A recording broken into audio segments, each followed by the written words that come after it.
साथियों, जैसा कि आप सभी लोग जानते हैं कि राष्ट्रीय पिछड़ा वर्ग मोर्चा और बुद्धिस्ट इंटरनेशनल नेटवर्क के माध्यम से पूरे देश भर में विरासत बचाओ अभियान चलाया जा रहा है।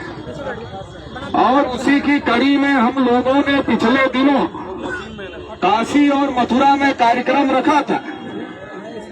लेकिन इस देश के अंदर जो धर्म के नाम पर राजनीति कर रहे हैं, जो धर्म के नाम पर SC, ST, OBC को मुसलमानों से लड़ाने का काम कर रहे हैं, जो धर्म के नाम पर लड़ाई झगड़ा लगाकर इस देश में राजपाट करने का काम कर रहे हैं और इस देश के बहुसंख्यक समाज को अधिकार वंचित करने का काम कर रहे हैं, उनके हक अधिकारों को खत्म करने का काम कर रहे हैं, संविधान और लोकतंत्र को खत्म करने का काम कर रहे हैं, उन लोगों को लगा कि इस देश का मूल निवासी अब अपनी विरासत के बारे में जागृत हो जाएगा और अगर वो अपनी विरासत के बारे में जागृत हो जाएगा तो इस प्रकार की लड़ाई में शामिल नहीं होगा, उनके बहकावे में नहीं आएगा, इससे उनका खेल खराब हो जाएगा। इसलिए उन लोगों ने साजिश करने का काम किया और साजिश करके काशी और मथुरा में जो हम लोगों का कार्यक्रम लगाया गया था, उस कार्यक्रम को रोकने का काम किया प्रशासन के माध्यम से।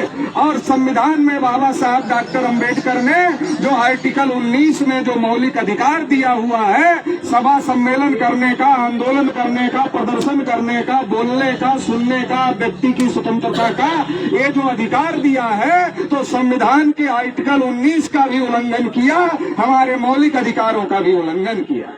मौलिक अधिकार साथियों क्या होते हैं? मौलिक अधिकार का मतलब मानवीय अधिकार, मानवीय अधिकार का मतलब इंसानियत का अधिकार, इंसानियत का अधिकार का मतलब जो प्रकृति के द्वारा आदमी को दिया जाता है, इंसान होने के नाते आदमी को जो अधिकार मिलते हैं, उस अधिकार को मौलिक अधिकार कहा जाता है। तो हम लोग जब इंसान पैदा हो गए तो पूरी दुनिया के लोग ये मानते हैं, संयुक्त राष्ट्र संघ इस बात को मानता है कि जो मौलिक अधिकार है, जो मूलभूत अधिकार है, वो पैदा होते ही इंसान को मिलने वाले अधिकार हैं। इसको पूरी दुनिया के लोग भी मानते हैं। भारत के संविधान में भी बाबा साहब डॉक्टर अंबेडकर ने लिखा और कोर्ट भी इसको इनकार नहीं कर सकता, सुप्रीम कोर्ट भी इसको रोक नहीं सकता। लेकिन काशी मथुरा के प्रशासन के द्वारा उत्तर प्रदेश के मुख्यमंत्री के इशारे पर हमारे कार्यक्रमों को रोका गया, हमारे मौलिक अधिकारों का उल्लंघन किया गया। तो हम लोगों ने तय किया कि अब पानी सर के ऊपर से जा रहा है। अभी तक तो ये हमको थोड़ा रोकते थे, लेकिन अब तो संविधान में लिखे हमारे अधिकार ही रोकने का काम कर रहे हैं। अब पानी सर के ऊपर जा रहा है, अब इसे बर्दाश्त नहीं किया जा सकता है। तो इसलिए हम लोगों ने तय किया कि अब इस पर चुप नहीं रहा जाएगा और काशी और मथुरा में जिला अधिकारी कार्यालय के ऊपर मोर्चा लेकर जाया जाएगा। तो 24 सितंबर को हम लोग काशी में लाखों का मोर्चा लेकर के गए और आज यहाँ मथुरा में ये मोर्चा लेकर के आए हैं और जिला अधिकारी महोदय को कहना चाहते हैं कि जिला अधिकारी महोदय, योगी जी ने आपको जिला अधिकारी नहीं बनाया है, मोदी जी ने भी आपको जिला अधिकारी नहीं बनाया है। आप जिला अधिकारी बने हैं तो भारतीय संविधान की बदौलत बने हैं। अगर राजे रजवाड़ों का शासन होता, देश में संविधान लागू नहीं होता, तो आप ना जिला अधिकारी बनते और न इस देश में आप कुछ कर पाते। अगर आप इस लायक है, हम इस लायक है, तो ये बाबा साहब डॉक्टर अंबेडकर ने संविधान में जो अधिकार दिया है उसके कारण है। इसलिए आपका कर्तव्य है, आप योगी मोदी के प्रति जवाबदेह नहीं हैं, आप जवाबदेह भारतीय संविधान के प्रति हैं। आपको भारतीय संविधान को ध्यान में रखकर काम करना चाहिए, ना तो ना किसी के तुगलकी फरमान को मानकर किसी के कार्यक्रम को रोकना चाहिए, किसी के संवैधानिक अधिकारों को रोकना चाहिए। तुगलकी फरमान से ये देश नहीं चलता, ये देश भारतीय संविधान से चलता है। ये बताने के लिए आज हम लोग यहाँ कलेक्ट्री पर आए हुए हैं। साथियों, मैं ये भी इस मौके पर कहना चाहता हूँ कि संविधान में जो अधिकार लिखे हुए हैं, केवल लिखे रहने से कोई फायदा नहीं होता। इसलिए बाबा साहब अम्बेडकर ने जो संविधान लागू किया तो संविधान सौंपते समय बाबा साहब डॉक्टर अम्बेडकर ने कहा संविधान कितना भी अच्छा हो लेकिन उसको लागू करने वाले लोग अगर अच्छे नहीं होंगे तो संविधान अच्छा साबित नहीं होगा। इसका मतलब ये है लागू करने वाले लोग अच्छे होने चाहिए। वो लागू करने वाले लोग कौन है? एक तो जिनको हम चुनकर भेजते हैं वो लागू कर रहे हैं और दूसरे कलेक्टर साहब यहाँ बैठते हैं ये भी लागू कर रहे हैं। तो कलेक्टर साहब को हम फिर से कहना चाहते हैं कि कलेक्टर साहब रोक नहीं पाओगे, कलेक्टर साहब रोक नहीं पाओगे। और योगी जी को भी कहना चाहते हैं और मोदी जी को भी कहना चाहते हैं कि रोकने की कोशिश मत करो, नहीं तो आप रोक दिए जाओगे। चुनाव नजदीक है, थोड़ा संभल कर काम करो। इस देश में हम लोगों की संख्या ज्यादा है, इस देश में हम लोगों की तादाद ज्यादा है। इस देश के मूल निवासियों की आवाज रोकने की औकात किसी में नहीं है, क्योंकि इस आवाज को देने का काम बाबा साहब डॉक्टर अम्बेडकर ने भारतीय संविधान में किया हुआ है। इसलिए इसको कोई रोक नहीं सकता है। इसलिए फिर से चेतावनी देना चाहते हैं कि जो कर दिया, आगे ऐसी कोशिश मत करना, नहीं तो अंजाम बुरा होगा। चुनाव नजदीक है, अंजाम बुरा होगा। इसलिए मेरी बात का ध्यान रखो। अगर ध्यान नहीं रखोगे तो 24 में लोग बता देंगे कि क्या होने वाला है, मुझे बताने की जरूरत नहीं। इतने लोग यहाँ आए हैं, मगर ये मत समझना कि हमारे समर्थन में इतने ही लोग। हमको लोग कह रहे थे आए क्या, हमने कहा उधर के लोग ही पर्याप्त है, ज्यादा को आने की जरूरत नहीं है। आप लोग वहीं से समर्थन करो, जहां हो वहीं से समर्थन करो, ज्यादा आने की जरूरत नहीं है। ज्यादा आने वाले थे लोग, मगर हमने कहा अभी कलेक्टर को चेतावनी देना है, इतने तक ही ठीक है। अगर विधानसभा घेरना होगा तो आप लोगों को भी बुलाने का काम करेंगे। तो आने वाले समय में इसकी भी तैयारी हम लोगों को रखने का काम करना है। साथियों, एक बात और इस मौके पर कहना चाहते हैं। देखिए, इस देश के अंदर किसके साथ न्याय हो रहा है?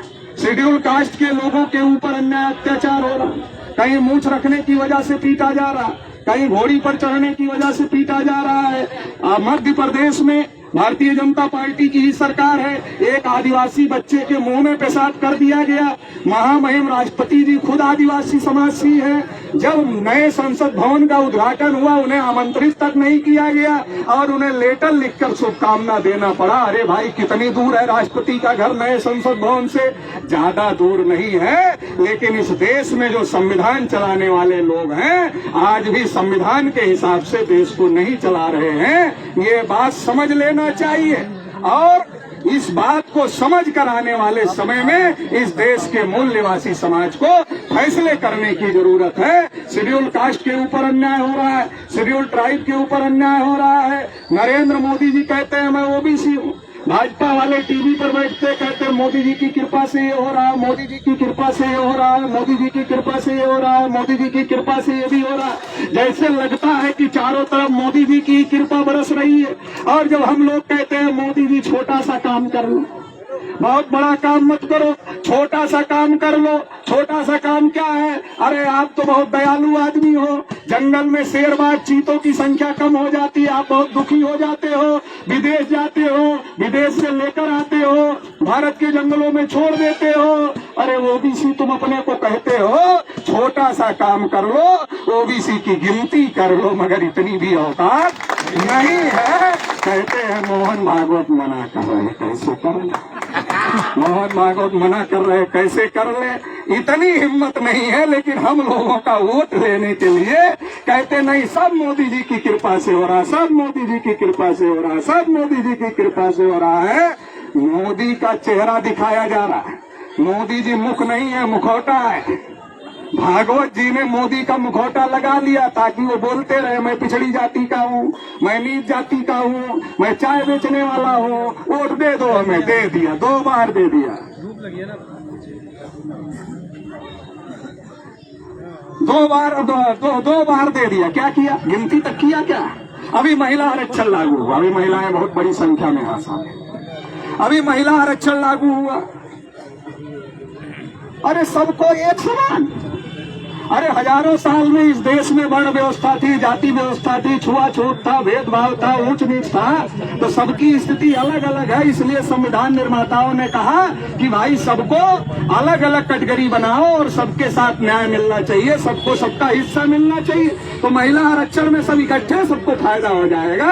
अगड़ों की महिलाओं और पिछड़ों की महिलाएं एक बराबर है क्या? बताओ भाई, है क्या? नहीं है। अगड़ों की महिलाएं पिछड़े की महिलाएं एक बराबर नहीं है। ये मोदी जी को नहीं दिखता है, ये हमको आपको दिख रहा है, मोदी जी को नहीं दिखता है। अगर ये मोदी जी को दिखता है और मोदी जी की चलती होती तो मोदी जी अन्याय कैसे करते? अगर ये अन्याय हो रहा, पिछड़े वर्ग की महिलाओं को अलग से हिस्सा नहीं दिया जा रहा कि अन्याय। दूसरा, शेड्यूल कास्ट शेड्यूल ट्राइब के ऊपर इतना अन्याय अत्याचार हो रहा। इनके 131 मेंबर पार्लियामेंट जाते हैं चुनकर, वो मुंह ही नहीं खोलते। वो कहते अरे हमारे राष्ट्रीय अध्यक्ष पार्टी के नाराज हो जाएंगे, अन्याय तो बहुत हो रहा है, कैसे बोले, ये नाराज हो जाएंगे। तो यही तो बाबा साहब कहते थे गांधी जी को, जब गांधी जी ने पूना पैठ किया तो बाबा साहब यही कहते थे कि अरे ये लड़ाकू लोग जाएंगे सेपरेट इलेक्टेड से, और जो आप कह रहे हो ज्वाइंट इलेक्टेड करने का, इससे लड़ाकू लोग नहीं जाएंगे, ये मुंह बधे कुत्ते जाएंगे जो मालिक की मर्जी के बगैर मुंह भी नहीं खोल सकते। बाबा साहब अम्बेडकर ने लिखा अगर इनको जमहाई ना आए तो ये मालिक की मर्जी के बगैर मुंह नहीं खोलते हैं। तो अगर शेड्यूल कास्ट शेड्यूल ट्राइब के रिजर्वेशन से उनको फायदा नहीं हो रहा है तो महिलाओं को ज्वाइंट इलेक्टेड से महिलाओं को कैसे फायदा होगा? इसका मतलब महिलाओं को फायदा नहीं होगा। ब्राह्मणवादियों की ताकत मजबूत करने का मामला 33% महिला आरक्षण को आगे करके किया जा रहा है। इसलिए महिला आरक्षण में भी सेपरेट इलेक्टेड लागू होना चाहिए और SC/ST के आरक्षण में भी सेपरेट इलेक्टेड लागू होना चाहिए। अगर सेपरेट इलेक्टेड होता हमें कलेक्टर के यहाँ नहीं आना पड़ता। विधानसभा और लोकसभा जो हमारे विधायक सांसद जाते हैं जीतकर, वो बंद कर दिए होते, हमें यहाँ नहीं आना पड़ता। लेकिन ये ज्वाइंट इलेक्टेड की वजह से वो मुंह बधे हो गए हैं, तो अब हमें बोलना पड़ रहा है सड़कों पर उतर। लोहिया जी कहा करते थे कि जब संसद आवारा हो जाती है तो सड़कें सूनी नहीं रहती है। संसद आवारा हो गई है, इसलिए सड़कों पर उतरना पड़ रहा है, सड़कों पर उतरकर बोलना पड़ रहा है। तो शेड्यूल कास्ट शेड्यूल ट्राइब को भी सेपरेट इलेक्टेड लागू होना चाहिए और OBC को पॉलिटिकल आरक्षण दिया ही नहीं, SC/ST को मजबूरी में दे दिया, OBC को राजनीतिक आरक्षण दिया ही नहीं। अरे भाई OBC को राजनीतिक आरक्षण क्यों नहीं मिलेगा? अब OBC इसके लिए भी लड़ाई लड़ेगा कि हमें भी राजनीतिक आरक्षण जितनी हमारी संख्या है उतना मिलना चाहिए और सेपरेट इलेक्टेड के साथ मिलना चाहिए, ताकि टूल स्टूल एजेंट ना जाए, लड़ने भिड़ने वाले लोग जाएं। तो इस प्रकार से हम लोगों को इस लड़ाई को आगे बढ़ाने की जरूरत है। आखिरी बात कहना चाहता हूं, मैं मथुरा के म्यूजियम में गया और मथुरा के म्यूजियम में जब मैं गया, मथुरा के म्यूजियम को देखा तो मथुरा के म्यूजियम में तथागत बुद्ध, सम्राट अशोक के बहुत सारे अवशेष पड़े हुए और जिनके बारे में यहाँ बड़ा बड़ा दावा किया जा रहा है, उनका तो कुछ भी पूरे म्यूजियम में नहीं दिखा। आप लोग भी गए होंगे, नहीं दिखा, कुछ नहीं दिखा। अरे जिनका है उनका मानने के लिए नहीं तैयार हो, जिनका है नहीं उनका खामखा साबित करने के लिए तैयार हो। मेरा कोई विरोध नहीं है, खोदो, जहां उनका मिले उनका भी निकाल लो, लेकिन जहां हमारा मिला है वहां हमारा दे दो। जहां बुद्धिस्टों के अवशेष है, बौद्ध राजाओं के अवशेष है, तथागत बुद्ध, सम्राट अशोक, राजा प्रसेनजित के बनाए हुए अवशेष हैं, उसको सौंपने का काम करो। मगर ये उस पर कब्जा करना चाहते हैं तो राष्ट्रीय पिछड़ा वर्ग मोर्चा की तरफ से ये ऐलान कर रहा हूं, किसी भी स्थिति में किसी भी परिस्थिति में कब्जा नहीं करने दिया जाएगा और इसके खिलाफ देश भर में जन आंदोलन चलाया जाएगा।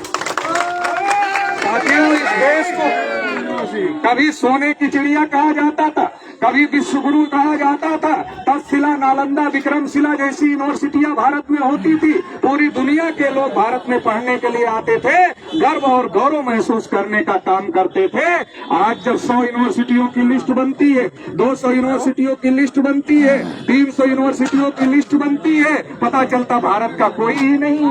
तो जब पूछो कि क्या है, कहते अब तो मोदी जी विश्वगुरु हो गए, अब यूनिवर्सिटी बनाने की क्या जरूरत है, अब सब मोदी जी से पढ़ लो, ये भाजपा वालों का कहना है। तो साथियों समझना पड़ेगा देश का कितना पतन हो गया।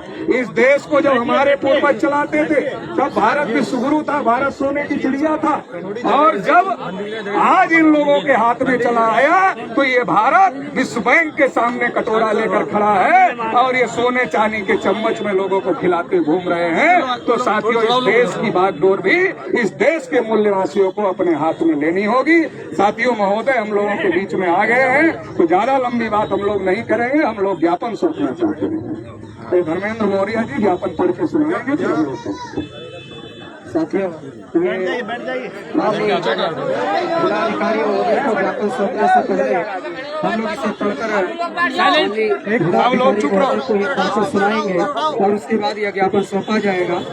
प्रति महामहिम राष्ट्रपति महोदय, राष्ट्रपति भवन नई दिल्ली द्वारा जिलाधिकारी आदरणीय जिलाधिकारी आप हाथ में चलाओ, आप सरकार द्वारा जनता के मौलिक अधिकारों पर पाबंदी लाने के विरोध में और भारत की मूल भाजपा के द्वारा कब्जा करने एवं नष्ट करने के विरोध में आंदोलन बुद्धिस्ट इंटरनेशनल नेटवर्क एवं राष्ट्रीय पिछड़ा वर्ग मोर्चा द्वारा किया जा रहा महामहिम उपयुक्त विषय के संदर्भ में चरणबद्ध आंदोलन करके हम आपसे निम्नलिखित मांग करते हैं।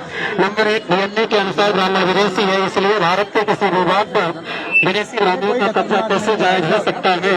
उत्तर यूनिवर्सिटी के डॉक्टर माइकल राम साहब के डीएनए रिपोर्ट के आधार पर ब्राह्मण विदेशी सिद्ध हो चुके हैं। उस डीएनए रिपोर्ट का शीर्षक यह था, genetic evidence on the origins of Indian caste population. इसके आधार पर ब्राह्मण केवल विदेशी ही सिद्ध नहीं हुए तो ब्राह्मणों ने वर्ण व्यवस्था तथा जाति व्यवस्था से क्यों बनाई, यह भी सिद्ध हुई। भारत के निवासी लोगों को 6247 जातियों में बांटे गए, उनका डीएनए समान मिला और सिख, जैन, लिंगायत उनका डीएनए भी भारतीय मिला। इस डीएनए रिपोर्ट में एक आश्चर्यजनक जानकारी सामने आई कि ब्राह्मण पुरुषों का ब्राह्मण महिलाओं के साथ डीएनए नहीं मिला। 4000 वर्ष पहले केवल मात्र विदेशी ब्राह्मण पुरुष ही भारत में आए थे, वो साधु महिला लेकर नहीं आए थे, इसलिए उन्होंने अपने बच्चा पैदा करने के लिए यहाँ की महिलाओं का इस्तेमाल किया। महिलाओं में माइटोकॉन्ड्रियल डीएनए होता है जो कभी नहीं बदलता। ब्राह्मण पुरुष विदेशी है और उनकी मातृभूमि के काले समंदर के पास वेस्ट यूरेशिया है। इसके अलावा कई सारे डीएनए रिपोर्ट प्रसिद्ध हुए जिसमें ब्राह्मण विदेशी यह बात सप्रमाण सिद्ध हुई।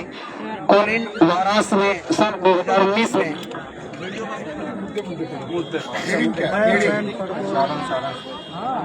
भारतीय पुरातत्व विभाग को आगे करके मूलनिवासी की राखी गढ़ी सभ्यता पर ब्राह्मणों द्वारा अतिक्रमण करने के विरोध में प्रधानमंत्री के सलाहकार द्वारा संविधान बदलने की बात करने के विरोध में चौथा काशी मथुरा यह बौद्ध स्थल है। साकेत बौद्ध स्थल है। महाबोधि महाविहार से विदेशी ब्राह्मणों का कब्जा हटाया जाए। सोमनाथ मंदिर बौद्ध विहार है। दिल्ली के पुराने किले में बौद्ध अवशेष ही मिले हैं। तो साथियों, ये 8 मुद्दे पर माननीय जिलाधिकारी महोदय के माध्यम से महामहिम राष्ट्रपति महोदया को ये ज्ञापन सौंपा जा रहा है और ये ज्ञापन महामहिम राष्ट्रपति महोदया को माननीय जिलाधिकारी और उप जिलाधिकारी के माध्यम से भेजा जाएगा और यह ज्ञापन आपको हम लोगों के द्वारा सौंपा जा रहा है।